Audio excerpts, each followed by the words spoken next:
Pertanyaan Pak Rich ya, apa manfaat tasawuf di dalam kehidupan sosial secara umum, secara luas ya Pak ya? Oke, mungkin jawaban saya tidak akan bisa mendalam sebagaimana kalau kita bisa bicara berdua, dan saya tahu beliau sangat tahu jawabannya. Cuman dia mensodakohkan pertanyaan itu agar menjadi pengetahuan kita bersama. Oke, gini aja, saya berangkatnya dari Anda ngerti ya, ada syariat, thariqat, hakikat, ma'rifat. Tapi saya ngomongnya yang gampang aja. Anda makan tuh karena ingin ngerakoti sesuatu atau karena ingin sehat? Nah, jadi syariatnya itu mangan, thariqatnya mencari sehat, membangun sehat, ma'rifatnya sehat. Gitu nggak? Anda mencapai kesehatan berarti bermakrifat. Jadi sekarang bisa enggak makan tanpa urusan kesehatan? Bisa enggak? Bisa enggak Anda sehat tanpa makan? Bisa enggak mencapai kesehatan tanpa makan minum? Jadi seluruhnya menjadi satu kesatuan, betul enggak? Nah, jadi bisa enggak Anda sholat tanpa kerinduan kepada Allah? Bisakah Anda sholat tanpa menikmati pengabdianmu kepada Allah? Bisa enggak? Saya tanya lagi, bisa enggak engkau sholat tanpa ingat Allah? Jadi antara ingat Allah dan sholat itu bisa dipisah enggak sebenarnya? Enggak bisa. Jadi tidak mungkin ada orang menjalankan syariat tanpa hakikat. Dan syariat hakikatnya ini adalah jalan atau thariqat untuk mendapatkan makrifat. Makrifat itu apa? Tercapai sesuatu. Makrifat itu adalah Anda belum tahu TV menjadi tahu TV. Anak kecil belum bisa hitung-hitungan jadi bisa hitung-hitungan. Anak kecil untuk tahu 4 kali 2 sama dengan 8 itu kan perlu dikasih tahu. Ketika dia belum tahu 4 kali 2 sama dengan 8, dia masih belum bermakrifat. Begitu tahu 4 kali 2 adalah 8, itu namanya makrifat kecil. Nah, jadi tasawuf itu tidak bisa dihindarkan. Semua orang membutuhkan tasawuf. Tasawuf itu apa? Tasawuf itu penyadaran dan penikmatan kerinduan dan pengabdian kepada Allah. Maka ada yang jalannya pakai zikir itu supaya Allah mancep bener. Ya. Nah, semua itu tidak bisa dielakkan oleh manusia. Semua manusia butuh tasawuf.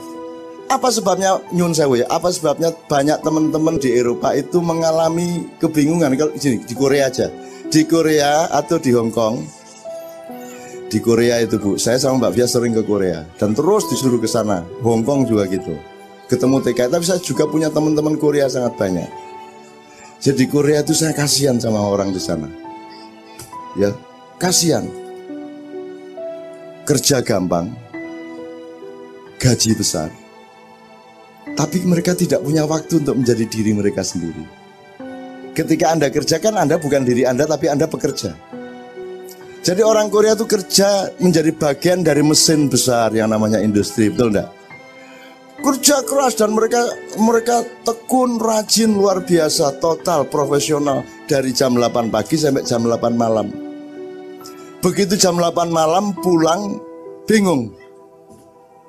Saya ini siapa ya? Mosok saya hidup di dunia ngilangin itu. Akhirnya dia mencari dirinya. Siapakah diriku?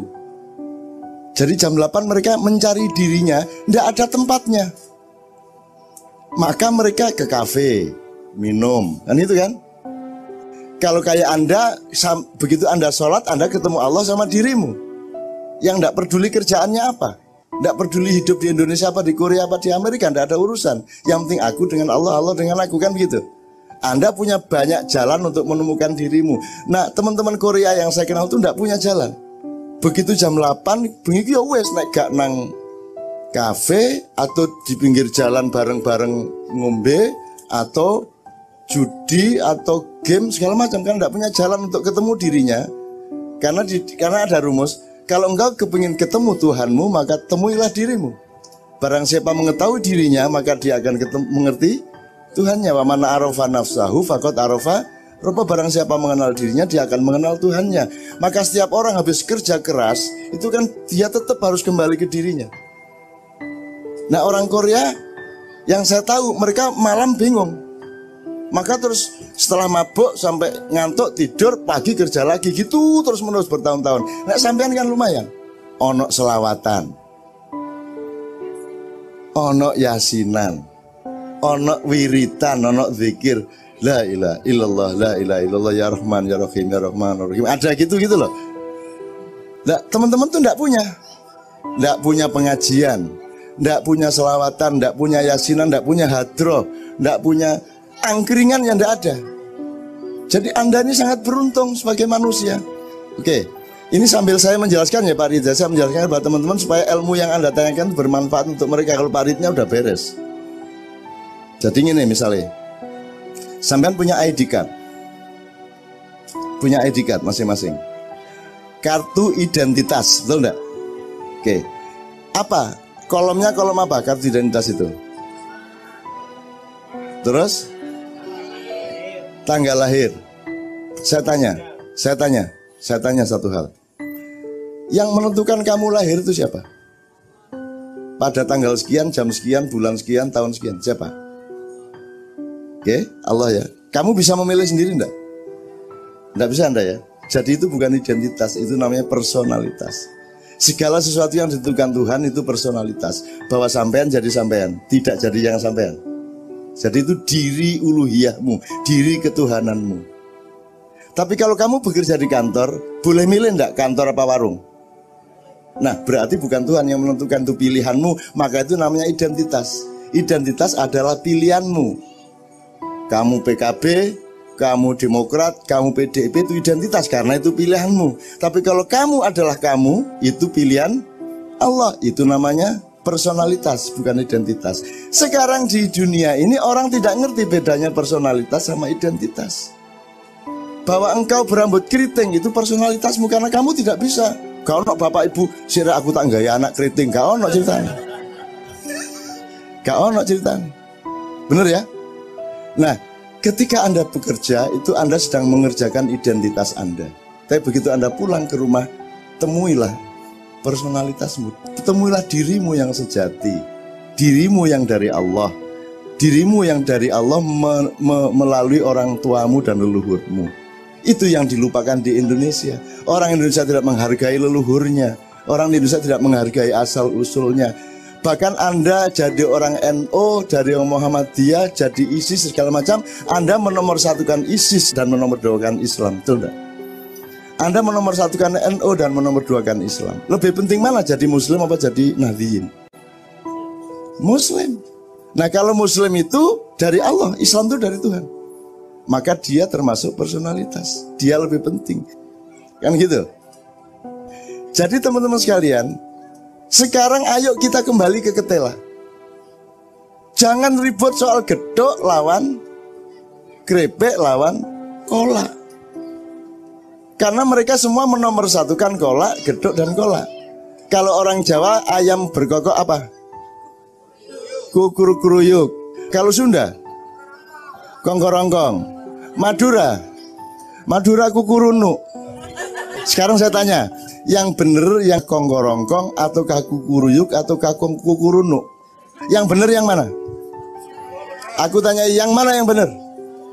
Yang bener itu ayamnya. Jelas ya? Yang bener itu ayamnya karena ayamnya itu personalitas. Allah bikin kayak gitu. Terus kita mencoba menginterpretasikan, coba menirukan, kan begitu. Nah, cara kita menirukan beda-beda. Kalau orang Sunda menirukannya kongkorongkong, orang Jawa menirukan kukuruyu, orang Madura menirukan ayam tadi kukurunu. Kenapa kita saling menyalahkan di antara kukuruyu sama kukurongkong? Sekarang kan begitu yang terjadi di Indonesia. Saling menyalahkan, padahal yang benar ayamnya itu, kan gitu. Maka kalau kita kembali ke ketela, artinya kembali kepada yang Allah ciptakan. Ngerti ya Bu ya? Sebentar, masuk kayak gak ngerti ya. Gini Bu, ini kayu apa Bu? Triplek terbuat dari kayu. Triplek yang bikin siapa? Dengan ilmunya dan teknologinya. Kayu berasal dari apa? Pohon. Yang bikin pohon siapa? Bisakah manusia bikin pohon? Jadi pohon itu yang namanya personalitas. Triplek ini identitas. Karena pohon juga boleh dibiarkan jadi pohon aja, nggak perlu diapa-apain. Tapi kan manusia diberi akal sehingga dia bekerja sama Allah, mentakdirkan pasca kayu, dia takdirkan aja jadi triplek, jadi meja, jadi kayu, jadi gagang pisau, dan seterusnya. Itu namanya identitas. Maka jadi cangkul, jadi keris, jadi parang, dan seterusnya. Gitu ya Bu ya. Nah, Anda tidak bisa berhenti pada kayu tanpa menyadari pohon. Betul enggak? Anda tidak bisa berhenti pada pohon tanpa menyadari akar dan tanahnya. Betul enggak? Anda tidak bisa berhenti pada akar dan tanah tanpa menyadari yang menciptakan tanah, bumi, galaksi, planet, dan seluruh alam semesta. Betul enggak? Nah, itu yang namanya tasawuf. Menelusuri kesadaran sampai ke pangkal kehidupan. Apa pangkal kehidupan itu? Apa? Yang paling pangkal itu apa? Kalau tidak ada Allah, ada Anda enggak? Kalau tidak ada Allah, ada bumi enggak? Kalau nggak ada Allah, ada alam semesta enggak? Kalau nggak ada Allah, ada manusia enggak? Kalau nggak ada Allah, ada setan enggak? Jadi siapa yang bikin setan? Siapa yang bikin iblis? Siapa yang bikin Dajjal?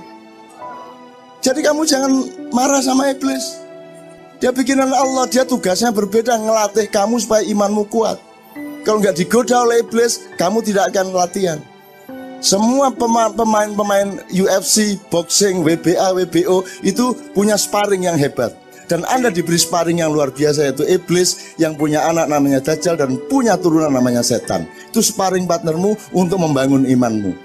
Jadi jangan benci sama mereka. Tantangan, ayo wani gelut. Gitu, tidak pakai kebencian. Anda ini sukanya benci itu loh. Di mana-mana itu kebencian. Se-Indonesia itu benci semua Pak Aliang. Di Facebook itu isinya benci, betul tak? Jadi di masjid ini mudah-mudahan yang terjadi adalah kasih sayang, Rahman Rahim, ya. Karena tiap hari orang Islam oleh Allah disarankan untuk memulai segala sesuatu dengan membaca Bismillahirrahmanirrahim. Berapa sifat Allah? Yang disepakati 99, bisa 102, bisa lebih lagi. Tapi yang utama dari sifat Allah apa? Ar-Rahman, Ar-Rahim. Lu sudah Rahman kok pakai Rahim segala? Pernah dijelasin oleh Ustaz? Apa penjelasannya? Saya pakai penjelasan gampang aja. Kalau Rahman itu mulutnya mangap tak mingkem. Rahman, mangap ya. Berarti kalau mangap itu kan sesuatu yang terlempar keluar dan jauh. Nek Rahim mingkem berarti dia masuk ke dalam. Nah, ngono wis gampang wis, gak ngel-ngel. Jadi kalau Rahman itu cinta yang luas. Kalau Rahim cinta yang dalam. Nah, jelas ya? Lebih dulu mana meluas apa mendalam? Meluas dulu. Orang lain dulu yang dinomorsatukan. Betul enggak? Allah sendiri tidak mementingkan dirinya, dia mementingkan hamba-hambanya dulu. Maka bukan Bismillahirrahmanirrahim, tapi Bismillahirrahmanirrahim. Mangapse kait mingkem. Itu ya. Nah, jadi cinta itu ada manajemennya. Cinta itu tidak hanya mendalam dan meninggi, tapi cinta itu juga harus meluas. Jadi orang harus horizontal, harus vertikal sekaligus.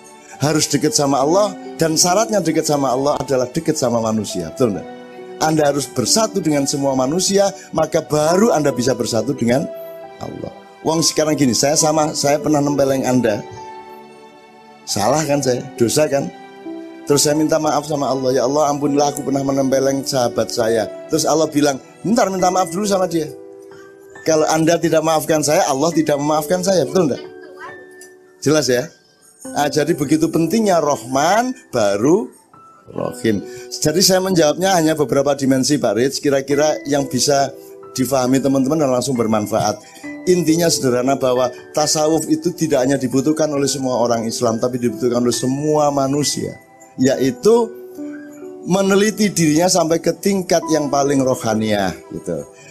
Oke, kira-kira seperti itu.